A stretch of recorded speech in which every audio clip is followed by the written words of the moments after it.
오늘 여러분과 나를 따르라 라고 하는 제목으로 함께 은혜를 나누려고 합니다. 말씀을 통하여서 우리 각자에게 성령님께서 들려주시는 그 음성을 듣는 시간이 되기를 바랍니다. 여러분 혹시 연목구어라고 하는 사자성어를 들어보신 적이 있습니까? 연목구어는 나무에 올라가서 물고기를 구한다 라고 하는 뜻입니다. 여러분, 나무에 올라가서 물고기를 구하면 얻을 수 있겠습니까? 나무에서 물고기를 얻는다는 것은 불가능한 일 아닙니까?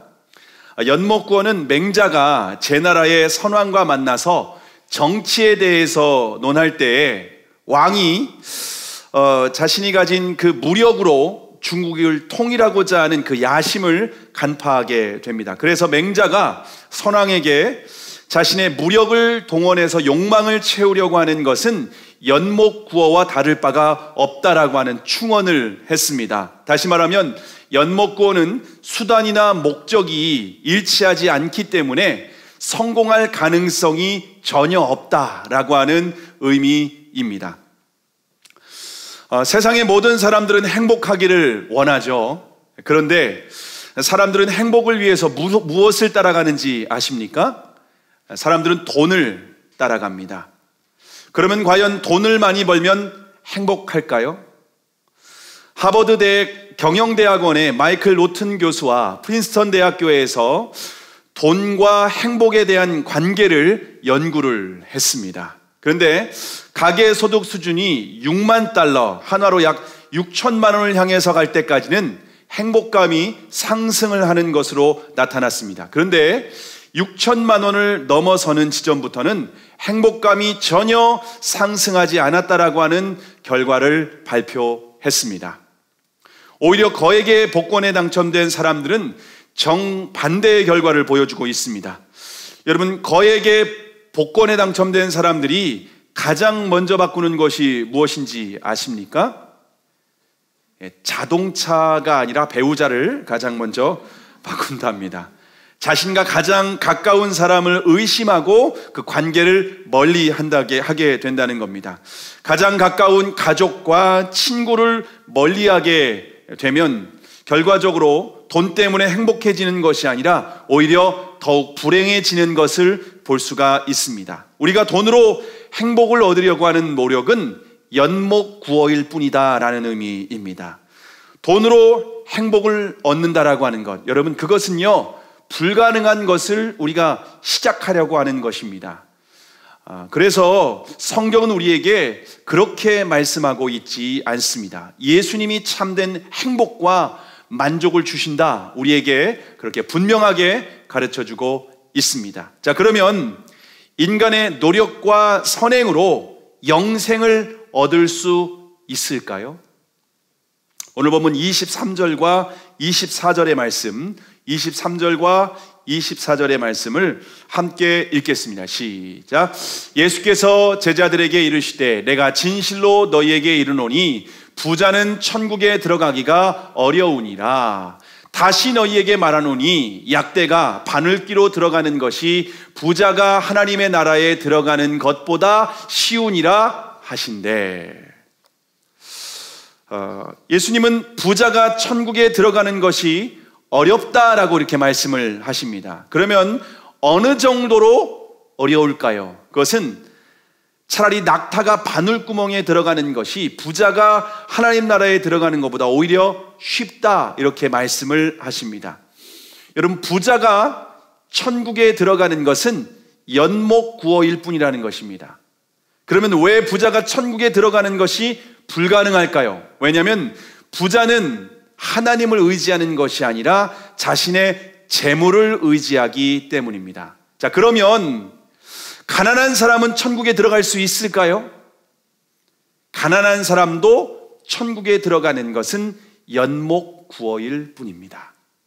자, 그러면 주님께서 왜 이런 말씀을 하셨을까요? 왜 이런 말씀을 하셨는가? 오늘 보면 바로 직전에 보면은 부자 청년이 예수님께 찾아왔습니다.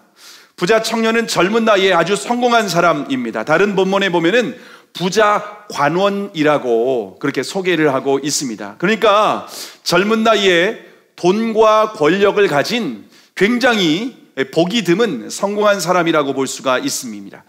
뿐만 아니라 이 부자 청년은 영생에 대한 관심도 있었습니다. 그래서 예수님께 찾아와서 이렇게 질문합니다. 내가 무슨 선한 일을 하여야 영생을 얻으리까? 주님은 부자 청년에게 그렇게 영생에 대해서 질문하는 것을 보시고 그들을 되게 사랑스럽게 그를 보시면서 이렇게 말씀하셨습니다. 부자 청년에게 생명에 들어가려면 계명을 지켜야 된다라고 말씀을 하십니다. 그러자 부자 청년이 마치 기다렸다는 듯이 이렇게 대답을 합니다. 이 모든 것은 내가 지키었사오니 아직도 무엇이 부족하니까? 부자 청년은 어릴 때부터 모든 계명들을 잘 지켰다라고 하는 것입니다. 그래서 자신은 영생을 얻기에 충분하다고 생각을 했습니다. 근데 주님은 뭐라고 말씀하십니까?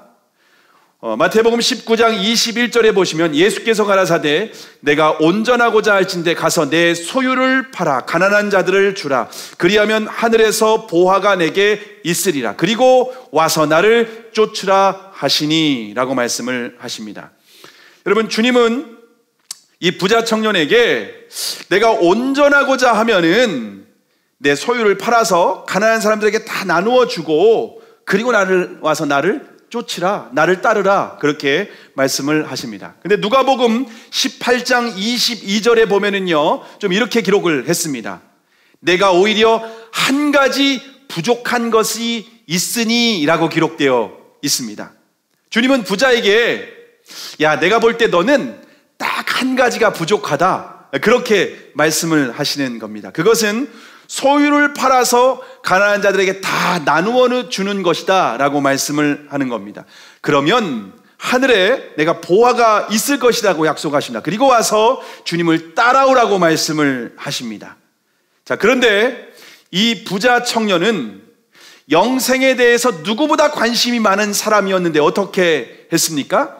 마태복음 19장 22절에 보면은 그 청년이 재물이 많음으로 그 말씀을 듣고 근심하여 가니라 라고 기록을 하고 있습니다. 부자 청년은 영생에 대한 관심은 있었지만 재물이 많은 고로 근심하며 주님을 떠나갔습니다.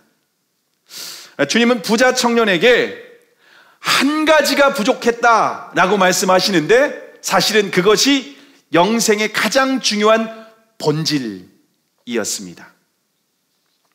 그러면 저와 여러분도 영생을 얻으려면 모든 재산을 다 팔아서 노숙인들이라든가 이런 분들에게 나누어져야 된다는 의미일까요?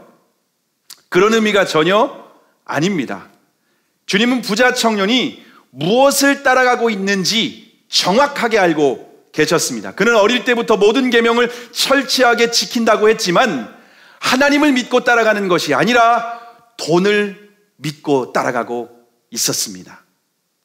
영생은 계명을 철저하게 지키거나 선한 일을 행한다고 우리가 얻을 수 있는 것이 결코 아닙니다. 영생은 무엇을 믿고 따라가는가에 의해서 결정이 됩니다. 만약 돈을 주인으로 믿고 따라가는 사람은 결단코 영생을 얻을 수 없습니다. 영생은 오직 예수 그리스도를 주님으로 믿고 따라가는 사람들에게 주시는 은혜입니다. 예수님을 주님으로 믿는 것과 예수님을 주님으로 따라가는 것은 똑같은 개념입니다. 만약 어떤 사람이 입술로는 나는 예수님을 주님으로 믿습니다 라고 하지만 삶에서는 돈을 따라가고 있다면 그 사람의 주인은 돈일까요? 예수님일까요? 그 사람이 따라가는 것이 주인입니다. 그 사람의 주인은 바로 돈이라고 하는 것입니다. 부자든 가난한 자든 오직 예수님을 주님으로 믿고 따라가는 사람만이 영생을 얻을 수 있는 줄을 믿으시기를 바랍니다.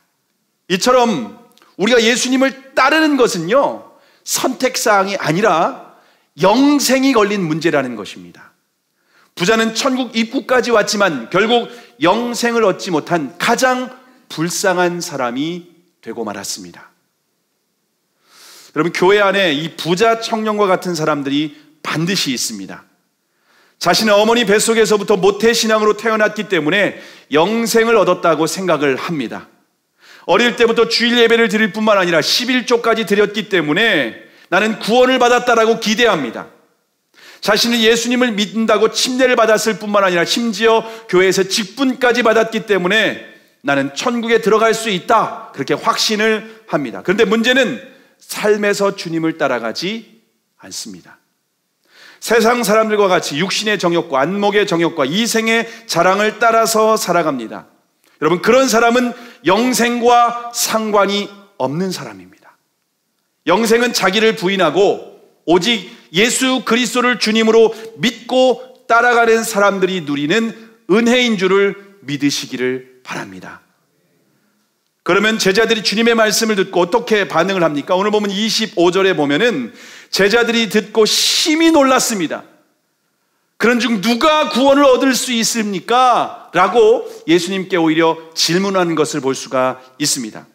여러분, 제자들이 예수님의 말씀을 듣고 충격을 받았습니다. 여러분, 제가 이렇게 여러분에게 말씀드리면 아마 여러분들 중에서도 그냥 예수님 믿는다고 하면 다 천국 가는 거 아닌가? 예수님을 믿고 따라가야 구원받는 거 영생을 얻는 것일까? 라고 그렇게 반문하시는 분들이, 그렇게 충격받고 반문하시는 분들이 여러분 중에도 아마 분명히 있을 거라고 생각이 됩니다. 제자들이 이처럼 충격을 받은 이유는 뭐냐면, 왜냐하면 당시에 유대인들은 부자는 하나님의 축복을 받은 사람이라고 생각했기 때문입니다. 뿐만 아니라 부자 청년은 어려서부터 모든 계명을 철저하게 지켰기 때문에 영생을 얻었다라고 확신을 하고 있었습니다. 그런데 주님은 부자가 천국에 들어가는 것보다 낙타가 바늘귀에 들어가는 것이 오히려 쉽다고 말씀을 하십니다. 결국 부자 청년이 천국에 들어갈 가능성은 전혀 없다, 주님은 이렇게 말씀을 하고 계신 겁니다. 자, 그러면 도대체 누가 구원받을 수 있다는 말입니까? 누가 영생을 얻을 수 있을까요? 오늘 보면 26절을 함께 읽겠습니다. 시작. 예수께서 저희를 보시며 가라사대 사람으로서는 할 수 없으되 하나님으로서는 다 할 수 있느니라. 여러분, 구원은 사람으로서는 불가능한 일입니다. 인간의 선행이나 노력으로 영생을 얻으려는 모든 시도는 결국 연목구호일 뿐입니다. 그러나 하나님으로서는 다 하실 수 있다, 그렇게 우리에게 말씀을 하고 있습니다. 구원은 오직 하나님의 은혜로 얻을 수 있습니다. 우리의 눈으로 볼 때는 절대로 구원받을 수 없는 사람이라고 할지라도 하나님이 은혜를 주시면 구원받을 수 있다는 의미입니다. 심지어 예수님과 함께 십자가에 못 박힌 강도라고 할지라도 주님께서 은혜를 주시면 구원받을 수 있습니다. 그러므로 구원은 전적인 하나님의 은혜로 인하여서 이루어지는 결과라고 하는 것을 예수님께서 아주 분명하게 가르쳐주고 있습니다. 여러분, 구원이 하나님의 은혜로 이루어진다면 그러면 우리는 아무것도 안 하면 될까요? 아무것도 안 하고 그냥 있으면 된다는 의미일까요? 우리는 나의 노력이나 선행으로 구원받을 가능성이 전혀 없다라고 하는 것을 먼저 철저하게 인식하는 것이 필요합니다. 만약 0.1%의 가능성이 있다라고 기대한다면 인간은 절대로 하나님을 의지하지 않습니다. 자신에 대해서 아무런 가능성이 없다라고 하는 것을 아는 사람이 비로소 가난한 심령이 되는 것입니다. 가난한 심령, 애통하는 심령이 되고 그런 심령이 비로소 하나님 앞에 은혜를 구하게 되는 겁니다. 하나님의 은혜를 받은 사람, 나는 내 힘과 내 능력, 내 선행, 내 의지, 내 노력으로는 절대로 구원받을 수 없습니다. 오직 하나님 은혜가 필요합니다. 나는 0.1%의 가능성도 없습니다. 그런 심령으로, 가난한 심령으로 하나님 앞에 은혜를 구하는 사람들이 나를 위해서 십자가에 죽으시고 다시 부활하신 예수 그리스도를 주님으로 믿을 수 있는, 믿어지는 성령의 역사를 그 심령 가운데 경험하게 되는 것입니다. 근데 그 심령 가운데 하나님의 은혜가 임한 사람들은 반드시 삶에서 순종의 열매가 드러나야만 합니다. 누가복음 19장에 보시면 세리장 삭개오가 나옵니다. 여러분, 누가복음 18장에서 부자 청년이 나오고 19장에서 세리장 삭개오가 나옵니다. 근데 이 세리장 삭개오는요, 돈을 위해서 자신의 동족과 양심까지 다 팔아버린 사람입니다. 삭개오는 세리로서는 오를 수 있는 가장 높은 자리, 세리장의 자리까지 올랐습니다. 일평생 동족의 피를 빨아먹으면서 양심이 없는 화인 맞은 사람이었습니다. 그런데 예수님께서 여리고에 들어가셨을 때에 삭개오의 집에 들어가서 유하시겠다라고 말씀을 하십니다.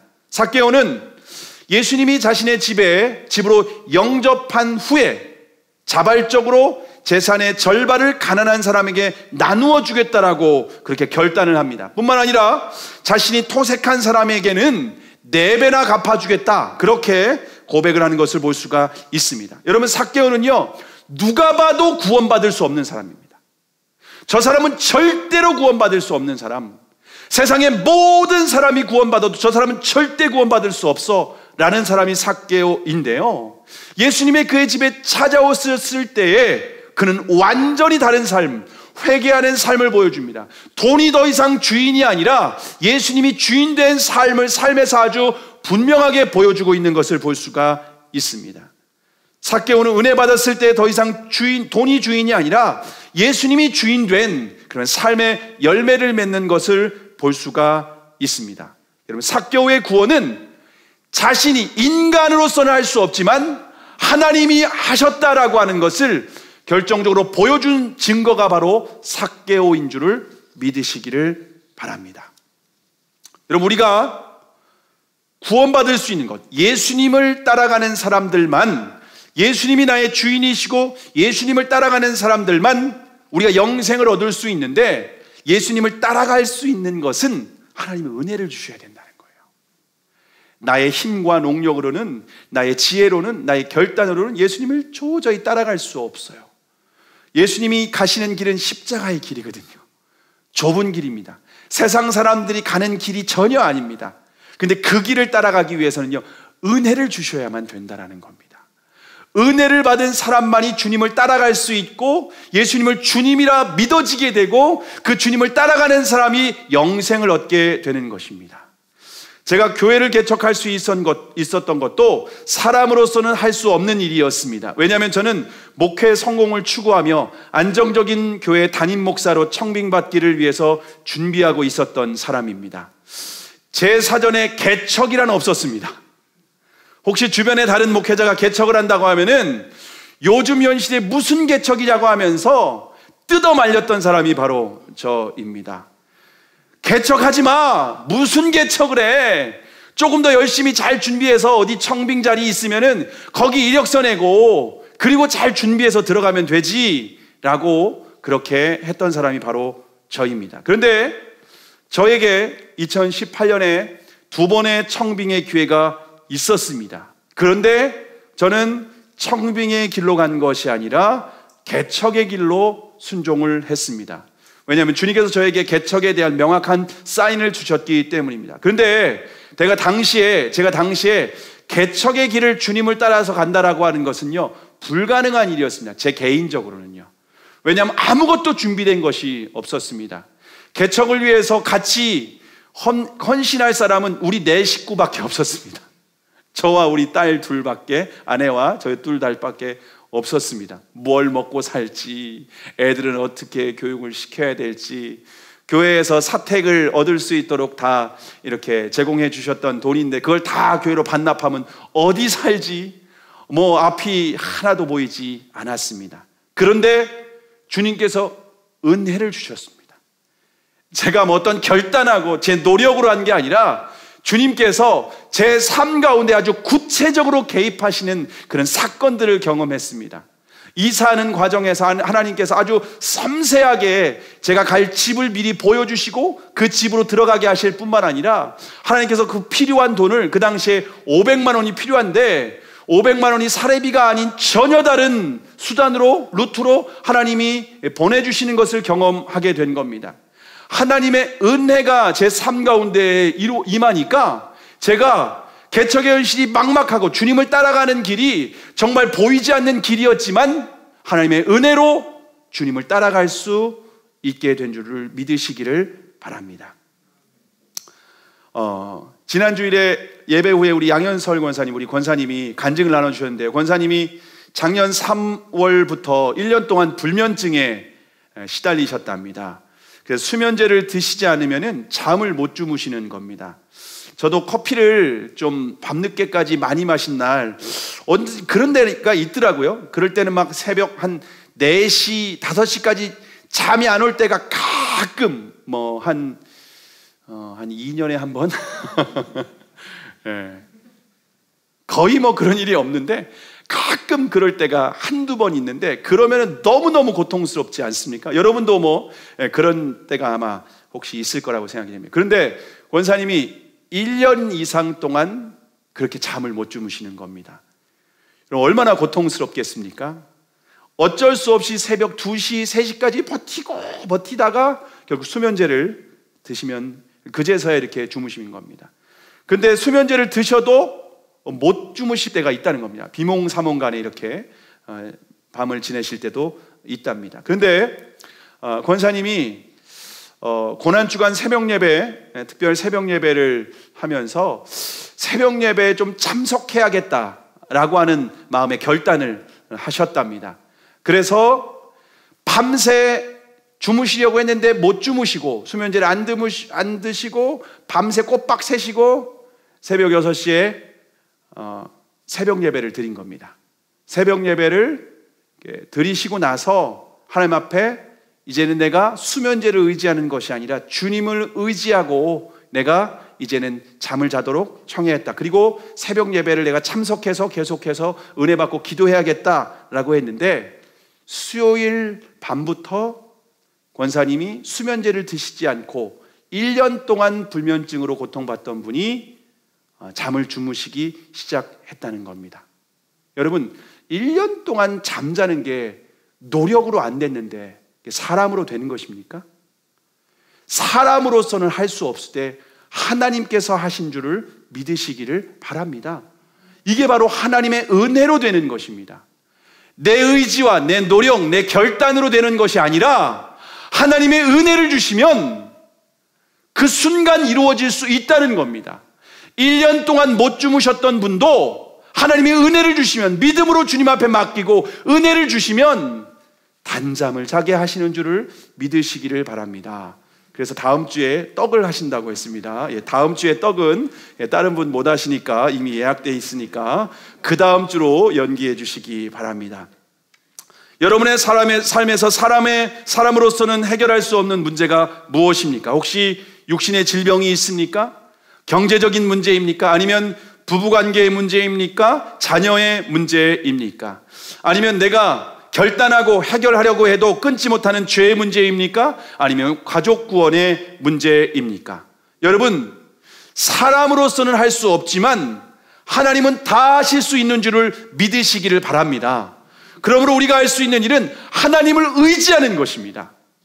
나의 힘과 나의 지혜와 능력을 의지하는 것이 아니라 죽음을 이기시고 다시 부활하신 예수 그리스도께서 하늘과 땅의 모든 권세를 가지신 전능하신 하나님이라고 하는 것을 우리가 믿어야만 합니다. 그 하나님 믿고 의지하며 우리는 그분 앞에 은혜를 구해야 되는 줄로 믿습니다. 하나님 앞에 은혜를 구할 때에 저와 여러분의 삶에 사람으로서는 할 수 없으되 하나님으로서는 하시는 것을 우리의 삶 가운데 경험하게 되는 줄을 믿으시기를 바랍니다.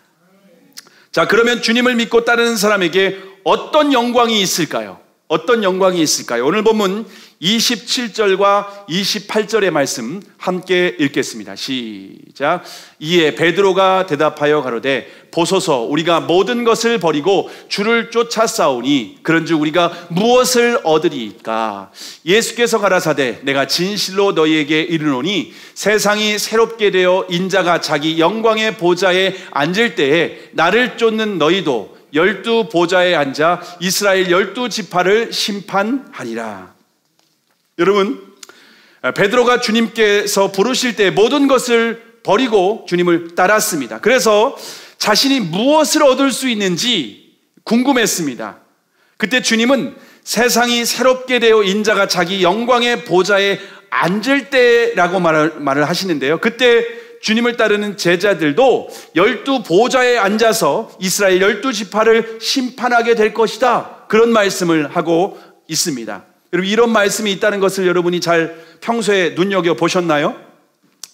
주님께서 앉은 보좌는 온 세상을 통치하고 다스리시는 영광의 보좌입니다. 그런데 주님을 따르는 제자들도 주님과 함께 그 영광의 보좌에 앉아서 영광스러운 특권을 주신다는 겁니다. 12 보좌에서 이스라엘 12지파를 심판하게 되는 놀라운 권세를 약속해 주셨습니다. 자, 그러면 여기에서 문제가 뭐냐면요, 세상이 새롭게 되고 주님께서 영광의 보좌에 앉을 때는 언제일까요? 이때가 언제일까요? 이게 중요하겠죠. 우리는 예수님께서 이 영광의 보좌에 앉을 때, 세상이 새롭게 되는 이때를 예수님이 재림하시는 때를 생각을 합니다. 세상의 마지막 종말 때 예수님이 재림하시는 그때, 하늘에서 우리가 예수님이 구름 타고 오시는 그때를 생각하는데요. 근데 히브리서 12장 2절에 보시면 잘 들어보시기 바랍니다. 믿음의 주여 온전케 하시는 이인 예수를 바라보자. 저는 그 앞에 있는 즐거움을 위하여 십자가를 참으사 부끄러움을 개의치 아니하시더니 하나님 보좌 우편에 앉으셨느니라. 여러분, 예수님께서 십자가에서 죽으시고 부활하신 후에 어디에 앉으셨습니까? 예수님이 하늘로 승천하신 후에 하나님 보좌 우편에 앉으셨다라고 분명하게 기록하고 있습니다. 여러분, 하나님 보좌 우편에 앉으셨다라고 하는 말은 온 세상을 통치하고 다스리시는 영광의 보좌에 앉으셨다라고 하는 의미입니다. 이 세상이 새롭게 되는 것은 종말의 마지막 새하늘과 새 땅이 아니라 예수님께서 죽음을 이기시고 부활하신 그때부터 세상이 새롭게 시작되었다라고 하는 것을 성경은 우리에게 아주 분명하게 가르쳐주고 있습니다. 자, 그러면 영광의 보좌에 누구와 함께 앉으셨을까요? 이 영광의 보좌에 누구와 함께 앉으셨을까요? 에베소서 2장 4절에서 6절에 보시면 긍휼에 풍성하신 하나님이 우리를 사랑하신 그 큰 사랑을 인하여 허물로 죽은 우리를 그리스도와 함께 살리셨고 또 함께 일으키사 그리스도 예수 안에서 함께 하늘에 앉히시니 라고 말씀하고 있습니다. 여러분, 예수님께서 영광의 보좌에 앉으실 때 우리와 함께 앉으셨다라고 말씀을 하고 있습니다. 그럼 12 보좌에 앉아서 12지파를 심판한다라고 하는 것은 무슨 의미일까요? 여기에서 심판한다라고 하는 단어는 크리노라고 하는 단어인데요, 이것은 다스린다라고 하는 의미이기도 합니다. 다시 말하면 예수님을 주님으로 믿고 따르는 제자들은 이 땅에서 예수님과 함께 영광의 보좌에 앉아서 온 땅을 통치하고 다스리는 권세를 주시는 줄을 믿으시기를 바랍니다. 그래서 여러분이 잘 아는 베드로전서 2장 9절에 뭐라고 말씀하십니까? 오직 너희는 택하신 족속이요 왕 같은 제사장이요 거룩한 나라요 그의 소유된 백성이니 이는 너희를 어두운 데서 불러내어 그의 기이한 빛에 들어가게 하신 자의 아름다운 덕을 선전하게 하려 하심이라 라고 말씀하고 있습니다. 여러분, 주님을 따르는 사람들은 이미 왕 같은 제사장입니다. 우리가 주님을 따라갈 때 영생을 얻을 뿐만 아니라 하나님께서는 온 땅을 통치하고 다스리는 주님께서 앉으신 그 영광의 보좌에 저와 여러분도 함께 앉은 이 통치권을 허락하신 줄을 믿으시기를 바랍니다. 여러분, 이것이 믿어질 때 자다가도 벌떡 깨는 일입니다. 예수님이 하나님 보좌의 우편에 앉으셨는데 우리도 그 보좌에 영적으로 함께 앉았다는 겁니다. 근데 우리는, 예수님은 그 하늘 보좌에 앉았는데 우리는 이 땅에서 주님과 함께 통치권을 누리며 하나님 나라를 이 땅에 세우는 일을 하는 것입니다. 그래서 주기도문에 뭐라고 기도하고 말씀하십니까? 나라의 임하오시며 하나님의 통치권을 이 땅에서 우리가 누리며 그 권세를 사용할 수 있다라고 하는 것을 우리에게 아주 분명하게 보여주고 있습니다. 저는 그 군대를 훈련소 4주만 끝냈습니다. 여기에 분들은 어떤 분들은 장교로 다녀오신 분도 계시고 또 어떤 분은 이제 사병으로 가셔서 병장으로 제대하신 분이 계실 텐데요. 여러분 군대에 가면은 사병과 장교의 권한이 확연하게 다릅니다. 지휘할 수 있는 규모가 완전히 다릅니다. 또 우리 부사관으로 또 다녀오신 우리 집사님도 계신데요. 여러분 사병은요 할 수 있는 일이 뭐냐면은요 소총으로 자기에게 허락된 걸로 그냥 따꽁따꽁 이렇게 쏘는 거 가능합니다.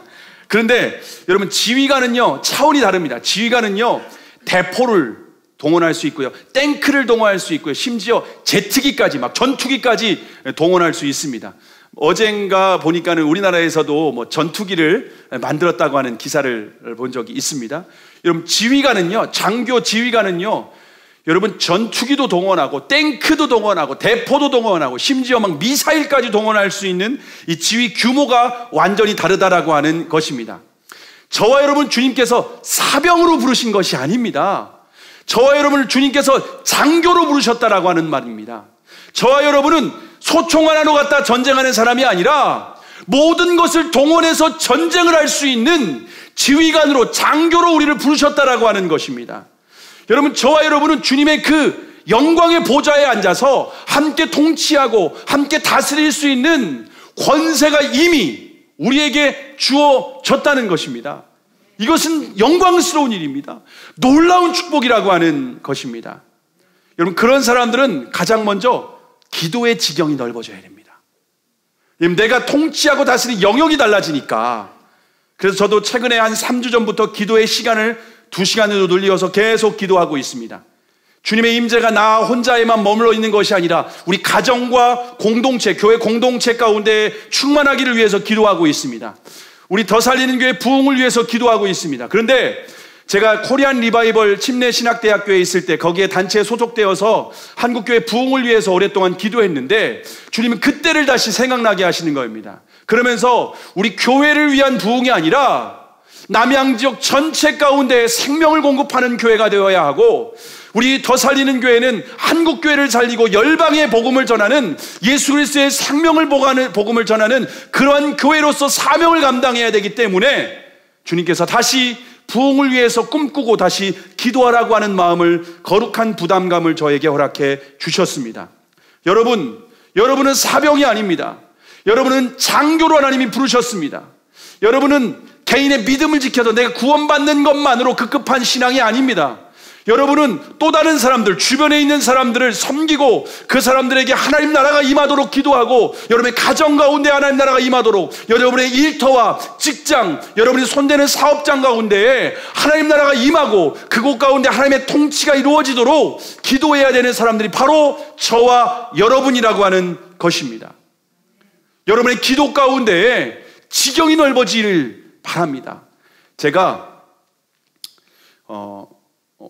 조용기 목사님의 설교를 최근에 한번 들은 적이 있는데, 조용기 목사님이 세계 복음화를 놓고 기도하더라고요.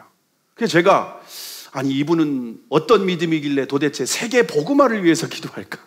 우리는 우리 가정 복음화, 우리 지역 복음화도 이렇게 힘든데 전 세계 복음화를 위해서 그렇게 어떻게 기도하시며 사역을 하실까? 참 믿음이 크다라고 했는데, 제가 이 말씀을 보면서 나도 예수님과 함께 영광의 보좌에 앉는 특권을 허락해 주셨기 때문에 정말 세계 복음화를 위해서 기도해야 되는 사람이 바로 나구나, 여러분이구나. 이건 믿음의 크기가 크고 적고의 문제가 아닙니다. 내가 어떤 자리에 앉았는지를 인식하는 사람은 이 기도를 할 수 있게 되는 것입니다. 그런 삶 가운데 하나님께 주시는 은혜와 놀라운 역사는 다를 수밖에 없다라고 하는 것입니다. 저와 여러분이 어디에 앉았는지, 주님을 따르는 자들에게 어떠한 특권을 주셨는지 저와 여러분이 분명히 인식할 수 있기를 바랍니다. 자, 그러면 주님을 위해서 포기한 것은 어떤 약속을 허락하셨을까요? 포기한 부분에 대해서 어떤 약속을 주셨는지 오늘 본문 29절입니다. 29절을 함께 읽겠습니다. 시작. 또 내 이름을 위하여 집이나 형제나 자매나 부모나 자식이나 전토를 벌인 자마다 여러 배를 받고 또 영생을 상속하리라. 여러분, 주님을 따르는 자들은 포기하는 것들이 반드시 있습니다. 때로는 자신이 가진 집을 포기하기도 하고, 때로는 형제 자매 그리고 부모 자식도 포기할 때가 있습니다. 심지어 자신의 논과 밭도 포기를 합니다. 그런데 주님의 이름을 위하여서 포기할 때 주님은 여러 배를 받고 또 영생을 상속받으리라 라고 말씀을 하십니다. 여기에서 여러 배라고 하는 말은 이 원어를 직역하면 100배입니다. 100배라는 말을 여러 배라고 번역을 했을 뿐입니다. 그래서 마가복음 10장 30절에 보면은요, 금세에 있어 집과 형제와 자매와 모친과 자식과 전토를 100배나 받되 핍박을 겸하여 받고 내세에 영생을 받지 못할 자가 없느니라 라고 말씀하고 있습니다. 여러분, 주님께서 우리에게 100배의 보상을 어디서 받는다라고 말씀하십니까? 마가복음 10장 30절에 분명히 금세라고 말씀하고 있습니다. 금세에서 100배를 받고 내세에서는 영생을 받지 못할 자가 없느니라, 이렇게 말씀을 하고 있습니다. 이 땅에서 100배의 축복을 주시겠다, 주님의 약속입니다. 신학자들은 이 100배의 축복이 교회가 또 다른 가족 공동체이기 때문에 교회를 통해서 100배의 복을 받는다라고 하는 의미로 해석을 합니다. 저도 이 100배의 복을 교회를 통해서 받는 데 동의를 합니다. 그런데 그것이 전부가 아닙니다. 왜냐하면 욥기 42장 10절에 보면은 욥이 그 벗들을 위하여 빌매 여호와께서 욥의 곤경을 돌이키시고 욥에게 그 전 소유보다 갑절이나 주신지라, 이렇게 말씀하고 있습니다. 하나님을 위하여 고난을 받은 욥은 갑절의 복을 받았을 뿐만 아니라 욥의 자녀들은요, 딸들은요, 가장 아름답고 존귀한 자였더라 라고 기록을 하고 있습니다. 만약 저와 여러분이 주님을 위해서 포기하는 것이 있습니까? 주님을 위해서 희생하는 것이 있습니까? 주님은 금세, 현세에 하나님께서는 100배의 복을 약속하십니다. 근데 내 생애 가운데 그 복을 누리지 못할 때에는 자녀들에게도 하나님은 그 복을 허락하시는 줄을 믿으시기를 바랍니다. 여러분, 요즘 TV에서 가장 핫한 스타가 누구인지 아십니까? 싱어게인에서 1등을 한 이승윤이라고 혹시 들어보셨습니까? 기도와 말씀만 보니까 이승윤이 누군지 모르실 수도 있습니다. 근데 이승윤은 100주년 기념교회를 목회하시다 은퇴하신 이재철 목사님의 아들입니다. 이재철 목사님의 삶을 제가 오래전부터 책을 통해서 살펴봤는데, 이분은 자신의 권리를 포기하시는 분이셨습니다. 세상에서 잘 나가는 사업을 내려놓고 40대에 신학을 공부하셨습니다. 그리고 주님의 교회를 개척하실 때 10년 후에 내려놓겠다라고 약속을 하고 목회를 하고 1000명 이상 대형교회로 성장했지만 탁 내려놓으셨습니다. 그리고 후임자를 맡기셨고, 그리고 스위스에서 목회자가 없이 가난한 정말 작은 교회라서 목회자가 없는 교회였는데 목사님 한 분만 오실 수 있다고, 가족들을 우리가 부양할 수 있는 교회가 아니라고 했을 때 홀로 가셔서 3년 동안 교회를 섬기시고 부흥하시고 목회자를 이제는 가정으로 모실 수 있는 교회로 성장시키시고 나오셨습니다. 100주년 기념교회를 목회하실 때에도 다시는 더 이상 목회를 하지 않으려고 했는데 목회자가 없다고 하셔서 어쩔 수 없이 목회를 했는데 13,000명인가 성장하는 대형교회로 부흥을 했죠. 근데 은퇴하실 때 원로 목사의 권리로 다 포기하시고 경남 거창 산골마을로 들어가셔서 그렇게 살아가고 계십니다. 하나님은 이재철 목사님의 자녀들을 축복하셨습니다. 이재철 목사님은 4명의 아들이 있는데, 첫째는 변호사이고, 둘째는 유튜브로 유명한 천재 이승국이고, 셋째는 싱어게인에서 우승한 이승윤이고, 막내는 독일에서 미술을 전공하고 있는 아들이라고 합니다. 이승윤 씨가 싱어게인에 참여해서 사람들이 이승윤에게 관심을 가졌던 이유가 뭐냐면요, 자기는 합격하고 떨어진 사람이 있는데 떨어진 사람을 위해서 눈물을 흘리는 거예요. 오디션 프로그램에 참여해서 내가 합격하면은, 내가 떨어지면은 저 사람이 붙고 이렇게 올라갈 수밖에 없는 상황이었는데 상대방이 떨어졌다고 눈물을 흘리는 거예요. 그것도 진심으로. 그러니까 사람들이 그때부터 관심 갖기 시작했습니다. 도대체 저 사람 누구야? 라고 하면서 알아봤는데 이재철 목사님의 아들이라는 것을 알게 되었고, 그래서 이재철 목사님이 자녀 교육에 쓴 그 아이에게 배우는 아빠라고 하는 홍성사에서 나온 책이 있는데요. 이 책이 최근에 믿지 않는 사람들에게 베스트셀러가 되었습니다. 어떻게 자녀를 교육했길래 이런 자녀를 교육할 수 있느냐라고 하는 것이 사람들에게 신선한 충격을 주었기 때문입니다. 여러분, 그런데 이재철 목사님의 이 책보다 더욱 중요한 것은 예수 그리스도를 위해서 권리를 포기한 것이 핵심입니다. 주님의 이름을 위해서 권리를 포기했을 때에 하나님은 그 자녀들을 축복하신 줄을 믿으시기를 바랍니다.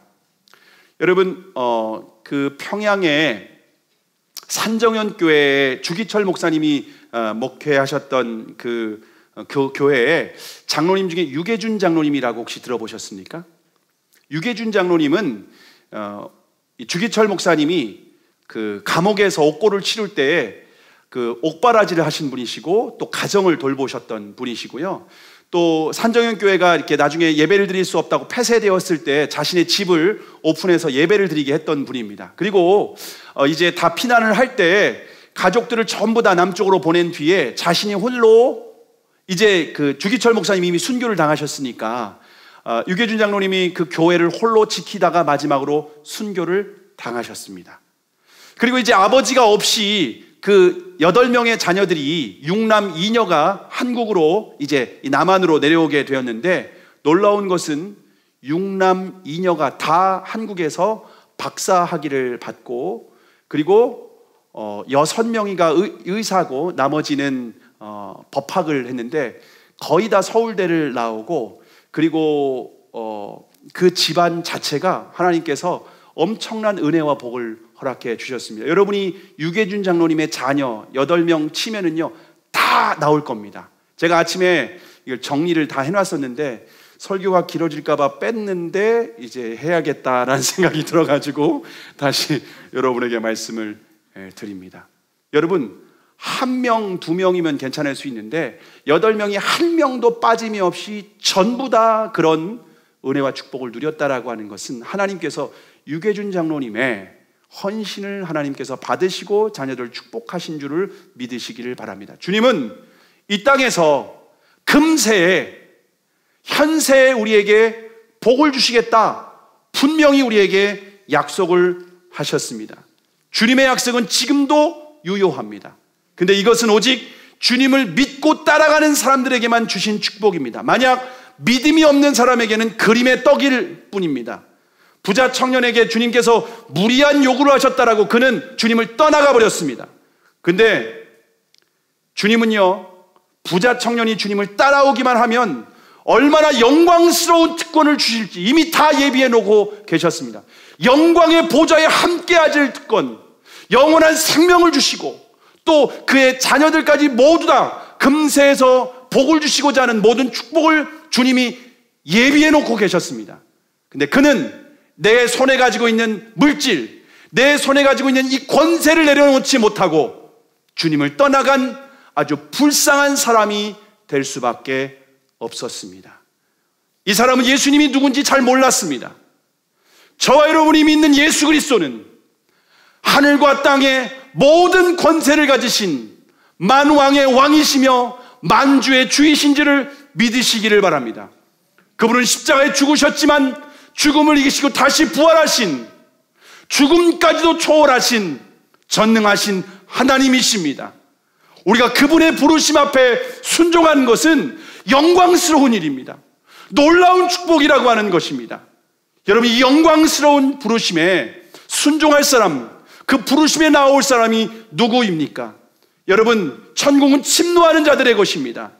여러분, 진주를 아는 사람은, 발견한 사람은 그 밭을 다 팔아서, 내가 가진 것을 다 팔아서 그 밭을 사게 되어 있다라고 하는 것입니다.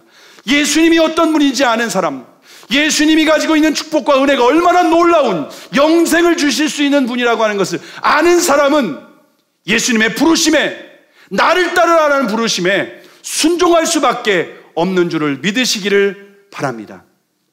근데 주님을 따르는 자들에게 명심해야 될 것이 무엇입니까?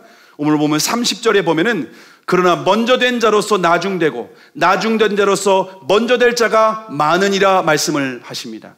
우리가 주님을 따르는 것은 은혜로 따르게 된 것입니다. 우리의 영생은 은혜로 얻게 되는 것입니다. 하나님이 은혜를 주셨을 때 예수님이 어떤 분이신지 알고 그분을 따를 수 있게 되는 것입니다. 그러나 그분을 따르는 자들은 계속해서 은혜가 필요하다라고 하는 것입니다. 그렇지 않으면 먼저 된 자가 나중되게 될 것입니다. 그러나 나중된다고 하지만은 주님의 은혜가 필요합니다. 오직 은혜로 갈 수 있습니다라는 것을 알고 끝까지 주님의 은혜를 구하는 사람들은 끝까지 나중에는 먼저 된 자로서 하나님 나라의 그 영광스러운 그 즐거움 가운데 참여하게 되는 줄을 믿으시기를 바랍니다. 그 마지막까지 완주한 사람이 누군가 하면 바로 사도 바울이었습니다.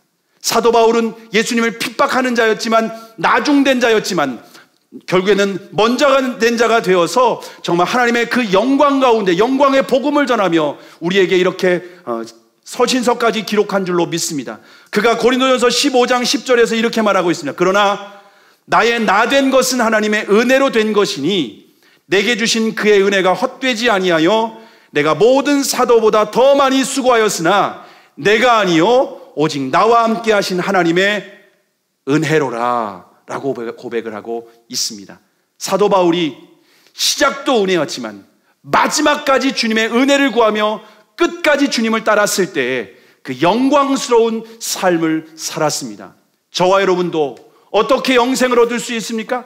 은혜로 얻을 수 있습니다. 오직 주님을 의지하고 주님을 바라보고 주님을 믿고 의지하는 사람에게 은혜를 주시면 우리가 주님을 따라갈 수 있습니다. 그런데 그 은혜는 한순간의 은혜로 끝나는 것이 아니라 끝까지 은혜를 구하는 자들이 나중된 자로서 먼저 되고, 여러분 나중된 자가 끝까지 나중될 수 있고요, 먼저 된 자가 또 먼저 될 수 있는 겁니다. 무엇이 그렇게 합니까? 은혜가 그렇게 한다라고 하는 것입니다. 저와 여러분이 오직 예수 그리스도를 따라가는 자로서 이 땅에서 그 은혜만을 붙들고 의지하며 그 영광에 참여하는 저와 여러분이 될 수 있기를 주님의 이름으로 축복합니다. 기도하시겠습니다.